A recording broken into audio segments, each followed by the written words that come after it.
Handicapper Steve here, handicapping the racing from Aqueduct Racetrack here on Saturday. It is the 2nd of March 2024. Gonna look at the stakes action from Aqueduct here on Gotham Day, but before I get on to that, remember to please follow me on Twitter at HorseRacingKid5 for more selections for race courses around the world, and join me today also for my Fountain of Youth preview from Gulfstream. It looks like it's going to be an excellent card down there also, so I hope you check out that preview. But today's card from Aqueduct's very good. We have an all stakes pick 4, which looks very salty, and let's dive into it right now. And pardon me if I'm going to be going a little bit fast today. I'm just getting over the flu. It's been a horrible week, horrible last 2 days. Today I feel a lot better, but 102 fever a few nights ago. Not fun. But let's get to it right now. Races 7 through 10. 7th race from Aqueduct. It is the Busher Stakes. It's going for a purse of $200,000. Race for fillies 3-year-olds here. We have a field of 7 horses going 1,600 meters or a mile on the Aqueduct main track. Going to take the 1-horse Regulatory Risk as a top selection. 1624 for me in the superfecta. 1624 super. Top selection, the 1-horse Regulatory Risk. This 3-year-old filly by Omaha Beach. Chad Brown trains. Manny Franco gets to mount. The horse's most recent outing came 30th of December at Aqueduct. A mile on a main special weight, 85,000. And the horse won by 1.5 lengths that day. And basically on the front end, he had a hand ride all throughout, set some very good fractions, and he went away with it. That was a very strong run. He only came back with 68 buyer, but that showed potential. He is stepping up in class here today, but the workouts have been getting better since the last race. Came back with a nice bullet in a half mile 48.3 on the 26th of February, which is earlier in the week, or late last week, shall I say. Refreshing here. I think he could get the trip to win. 2 back he ran on the 25th of October at Keeneland. About 7 furlongs in the main special weight, where he finished second by 6 lengths that day. The winner had the jump on in this one. This horse is wide. She gained a little bit that day, but like I said, the winner really took off clear. Then prior to that, ran at Churchill 6 furlongs, 16th September in a main special weight. Finished 8th by 10 lengths that day. Quite a few next start winners out of this race, except this one. She was wide and just need the race for the experience, but since the last one, she's really doing well. I think she goes up with a back to a longer trip. I'm going to use her here on the ticket. Also, the track should show up sloppy. We're going to get quite a few inches of rain, or half an inch of rain again today, so handicap these races for some moisture in the ground. I know I did, but let's use this horse here. I think the 6-horse Jody's Pride for Jorge Abreu and Jose Lezcano get the trip to win. Most recently in the Breeze Cup Juvenile Fillies at San Antonio over the mile 16th in early November, she finished second by a neck behind. Just FYI, she was really gaining from a tracking trip. She just missed, but if the race was mile length, she would have won by open lengths, but she ran her heart out that day, stepping up to a routing trip and first time around 2 turns. Prior to that, ran an Aqueduct 6 furlongs off the turf in the matron, where she went by 3 1/4 lengths that day, and she had a horrible beginning that day, but she settled well after that. She quickened up nicely, and she flew home late. A very nice strong run. And then mid-August at Saratoga, 5.5 off turf in the main special weight. She won by 10.5 that day, and again, a little bit wide, but she really took off clear. Back to coming to a 1-turn mile off the bench. I think she could get the job done. I'll use her at 4 to 5, but 4 to 5 is a short price. I think Regulatory Risk is coming this race with some better workouts. Should get a good trip to win. Also has been based in New York all winter. Jody's Pride, if you look at her workout, she's been based at Gulfstream and has been training well there, but coming up north to a colder climate, she might need the race to get acclimatized to it. Not the right word, I can't even think of it, but I'll use her here on the ticket also. But to recap my selection for the 7th from Aqueduct, now it's the Busher. Going to take the 1-horse Regulatory Risk. Give kudos to the 6-horse Jody's Pride. 1624 super. 1/6 in the multi-race. Let's get to the 8th event from Aqueduct, which is the Stymie Stakes. It's going for a purse of $150,000. Race for 4-year-olds and upwards. We have a field of 8 horses going the distance of ground of 1,600 meters or a mile here in the Stymie. Last time the Stymie was run on Gotham Day 2019, the winner was Vito Rosso, who went on to win the Breeze Cup Classic in that year. So it's kind of cool that the Stymie produced a Breeze Cup Classic winner in the same year. Do I think you'll get a Breeze Cup Classic winner out of this race this year? No. But it'd be cool. But the top selection here this time, I'm going to go with the 3-horse Double Crown. I'm going to go 3684 in the superfecta. 3684 super. Top selection 3-horse Double Crown. The 7-year-old Geln by Bourbon Courage. Raymond Ginter Jr. trains. Ava Cedillo comes in from the West Coast to ride this one. The horse's most recent outing came 2.5 weeks ago, or 3 weeks ago now, on the 17th of February at Laurel, mile and eighth and John B. Campbell Stakes, and the horse finished second by a nose that day. From the a bit of an outside poster, he stalked all the way around the race course. He had the lead, and then he yielded late. The winner just came back to him. Maybe he just wasn't staying the mile and eighth. I do think coming back to a mile off some decent runs lately, I think he could get the trip to win. Two back here in the Jennings at Laurel on the slop, 1 mile on 20th of January, and he finished fourth by 13.5 lengths that day. And he just was with them early on, but just never really got going on the inside. It wasn't his day to win. And then the Robert Manfuso at Laurel, mile 16, 23rd December, he won by a nose that day. He stalked, he got to the front end, he had to game it out to the wire, but he got the job done. I thought it was a very good game victory. And then the Tinsel at Oakland over the mile and eighth a week prior, he finished sixth by 25.25 lengths that day, and he wasn't keeping up with those better horses that day. He was just horrible. He started here in New York 4 times in the past here at Aqueduct.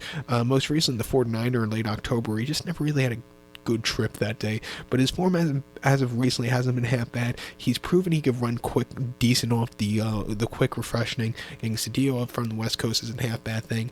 I think he could win. I think the 6 horse here, who is next page, Castle Chaos for Ralph Falcone and Dylan Davis, could win also. Most recently on Pegasus State Goldstream Mile in the Fred Hooper, she finished second by a nose that day and had a horrible beginning, was stupidly wide, but was gaining late. He just missed, but Ralph ran this 27-1 odds that day. Prior to then, the Cigar Mile over the mile here on the 2nd of December went against the track bias that was playing towards speed, but this horse finished third by 8 3/4 lengths that day. Was a little bit wide, but was gaining that day. Came on with a nice 94 buyer, and then prior to that, off 6-2 with the mile here at Aqueduct in early November, winning by 1/4 lengths from a tracking trip, a little bit wide, but you really took off clear. Most recent races haven't been half bad. Training well, Palm Meadows. Coming up north, she could definitely win, or he can definitely win. I'll use him on the pick 4. But to recount my selection for the 8th from Aqueduct, now it's Stymie. Gonna take the 3 horse Double Crown. Give kudos to the 6 horse Castle Chaos. 3-6-8-4 Super. 3-6 in the multi race. Let's get to the 9th event from Aqueduct now, which is the Tom Fool Handicap. It's a grade 3 event going for a $175,000 purse, race for 4-year-olds and upwards here. We have a field of 8 horses in the Tom Fool going the distance of ground of 1,200 meters with a 6-furlong trip on the Aqueduct main track. My top selection here in the Tom Fool, I'm going to go with the number 8 horse, who is Duarte. I'm going to go 8-5-2-3 in the superfecta. A 5-2-3 Super, top selection, 8 horse Duarte.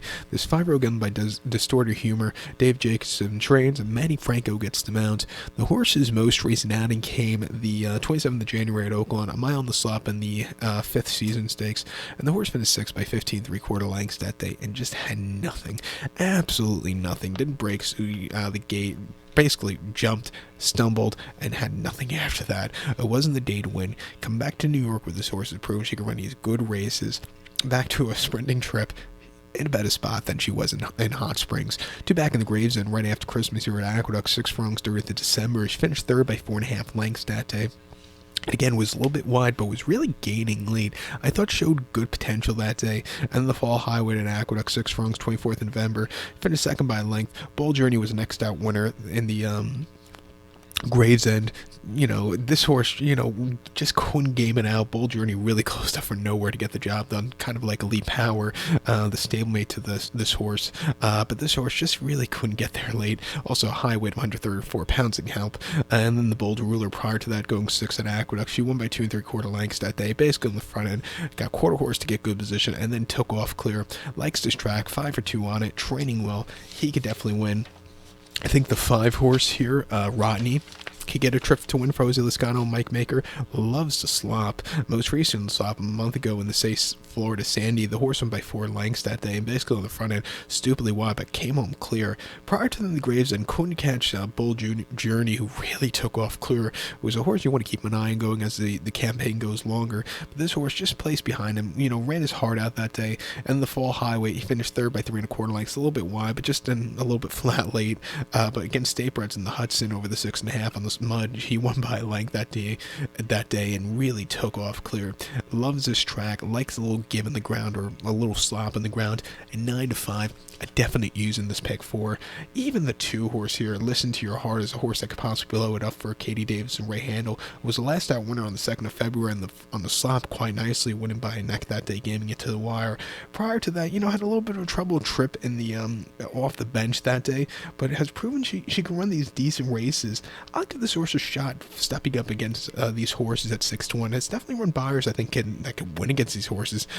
Well, do I think has definitely I don't think has I can assure you she's run races that can run against these horses. We had 2 triple-digit buyers last spring, an Aqueduct and Belmont. 100 buyer here on Wood Memorial Weekend, which was quite nicely done. Coming here today, I think she could win at 6-1. Let's use her on the ticket also. But to recount my selection for the 9th from Aqueduct, now it's Tom Fool Handicap. We're going to take the 8 horse Duarte, give kudos to the 5 horse Rodney, and the 2 horse Listen to Your Heart. 8-5-2-3 Super, 8-5-2 in the multi-race. Let's get to the feature 10th race now from Aqueduct, which is the big one. It is the Gotham Stakes. It's a grade 3 event going for a purse of $300,000, race for 3-year-olds here. 13 horses were originally entered, but John Sadler announced the 12-horse Slider will be withdrawn from the race, so we'll be down to a field of 12 horses going 1,600 meters or a mile on the main track. I'm going to take the number 8 horse Bergen as a top selection. 8-3-10-7 in the superfecta. 8-3-10-7 super. Top selection 8 horse Bergen. This 3-year-old colt by Liam's Map here. Brad Cox trains. Manny Franco gets the mount. The horse's most recent outing came 27th of January at Aqueduct, 6 furlongs in the mud in the Jimmy Wingfield. The horse in by 5 1/4 lengths, and off the bench, that was a very good race. He basically stalked all around the race course. He was a little bit wide, but he got the job done at 90 cents to the dollar. I thought that was a very good effort that day. Prior to that, 25th of November at Churchill, 1 mile option 100, first time winners. He finished second by 1 1/4 lengths that day. He was just a little bit wide, just not keeping up, excuse me. It's like I said, I still have a little bit of the flu, so I'm not going to lose my voice over this. And then, but excuse me, yeah, he was just a little bit wide that day, and just really, couldn't get there late. Maybe they're asking the mile a little bit too soon that day, but I thought last time out in the Wingfield, they showed good potential and good, baseboard to a good run that's suiting up for today. And then on debut at Keeneland, 6 furlongs in the main special weight, excuse me, he won by 3/4 of length that day, a little bit wide, but he really took off clear. Refreshing here off some decent trainings at Belmont. I'll give him a shot on the ticket. I think the 3 horse here, Theater Mystic, for Christoph Clement, you get a good trip also, but hasn't been seen. The 3 horse Theater Mystic, pardon me the coughing fit, the 3-year-old colt by Liam's Map. Christoph Clement trains. Joel Rosario gets the mount. It wouldn't surprise me if this horse gets a trip to win, but the horse hasn't been seen since the 12th of August. That came at the Spa Saratoga, 7 furlongs in the main special weight, where he won by half a length that day. He didn't break well, and he was very lackadaisical for the first 2 furlongs, but then he really, settled down. Joel rode him terrifically, a little bit wide, a little bit bumpy around the far turn, but when he had the turn of foot, he flew home late. That was a very good, strong run. Problem is, he hasn't been seen since then, but, coming here, training well, pace and park. I know it's a big asking, but I think he could get the job done. Christoph off a long bench is 19%. It's not bad, but, keep in mind, something he doesn't have great numbers with is sprint to route. Only 7% out of 30 offerings, and a very overbet ROI. But coming here today, I think he has a lot of potential. If it's not today, he's a horse you want to keep an eye on as the season gets longer, because he looks like he'd be real deal. I'll use him on the ticket, and I also think the 10 horse here, just a touch. 3-year-old colt by Justify. Brad Cox trains. Florent Giroux comes into New York to ride this horse. It wouldn't surprise me if he gets a good trip. Most recently at the Fairgrounds in late January in the slop, going 6 in the main special weight. On debut, he won by 4.5 lengths that day, and he was with them. He got the lead, and then he flew home late. An 89 buyer, not the fastest, but he really, showed very good potential that day. Since then, he's trained quite well at the Fairgrounds. 5/8 mile drill in 1 minute and 3/5. In a 5/8 mile drill in a minute flat, second best workout 45. Refreshing here, definitely bred to go the mile trip. It wouldn't surprise me. Let's use him on the ticket. And even a horse that it wouldn't surprise me if he ends up in the winner's circle, but he's a horse for the underneaths. A horse I would bet right now for like the New York Derby and the Mike Lee, and as the season goes on. But that's the 7-horse All Grandio for Orlando Rice and Kendrick. Most recently, the Withers, he just got caught late going a mile and eighth, but he placed nicely in the Jerome, and then won the Sleepy Hollow in late October quite nicely. His races against Statebreds aren't bad, but when he faces open company, that's where he just gets a little bit lackadaisical. He's a workhorse. He's making his 11th start, so he's been around the block a few times in the short career. At 8-1, it wouldn't surprise me. He's a horse I would definitely use, like I said, in supers and trifectas. He could win, but I think the other three are slightly classier than him. It's slightly faster, but it's a very good Gotham this year. But to recount my selection now for the 10th from Aqueduct, it is the Grade 3 Gotham. I'm going to take the 8-horse Bergen, give kudos to the 3-horse Deer Mystic, the 10-horse who is Just Touch, and the 7-horse El Grandio, 8-3-10-7 Super. Used 8-3-10-7 also in the Pickford ended off. So good luck to all. Please follow me on Twitter at HorseRacingKid5, and remember to go check out my Fountain of Youth preview. Good luck, everybody.